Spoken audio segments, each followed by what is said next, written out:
Go. In countless schools across the country, young violinists, flutists, bassoonists, and cellists are being taught by people who are not themselves violinists, flutists, bassoonists, or cellists. And that goes for pretty much any other instrument you can think of being taught in American public schools. Everyone in this room most likely has or will in the future have children who will be affected by these policies. A very large percentage of children study musical instruments, and therefore it's very important for parents to be aware of these issues. I've been teaching private cello lessons for 12 years and have seen firsthand the effects of poor instruction on beginner players. It is very important for our children to get the best possible musical instruction from the moment they start playing.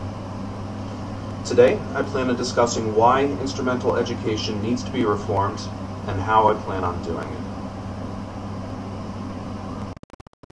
Go. The problem, as I see it, is that beginner instrumentalists in public schools are getting improper instruction from people who aren't even familiar with the instrument they're trying to teach. In addition to the fact that the instruments they're playing on are very low quality and in very, very bad shape. If the child isn't improving or does not enjoy what he or she is doing, he'll most likely get very frustrated and give up the instrument, which obviously we don't want. It's important for us to encourage education. And musical education is a very important thing to have for a growing mind. The better we can educate children, the more happy and successful they're likely to be as adults.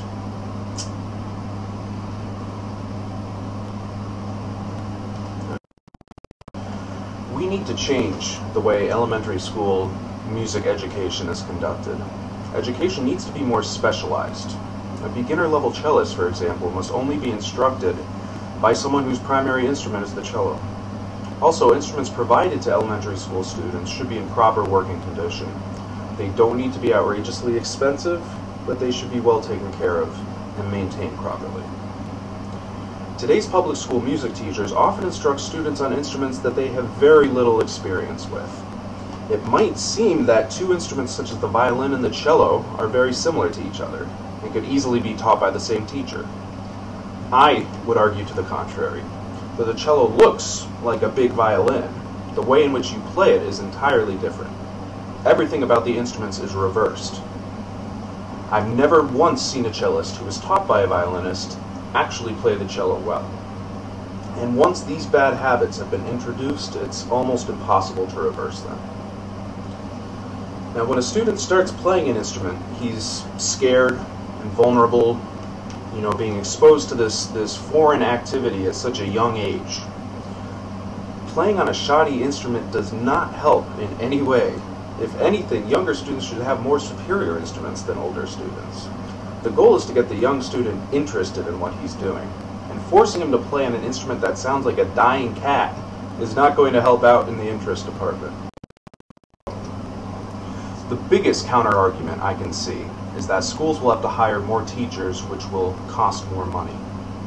I would argue that it won't cost much more money at all if you use the same teacher for many different schools.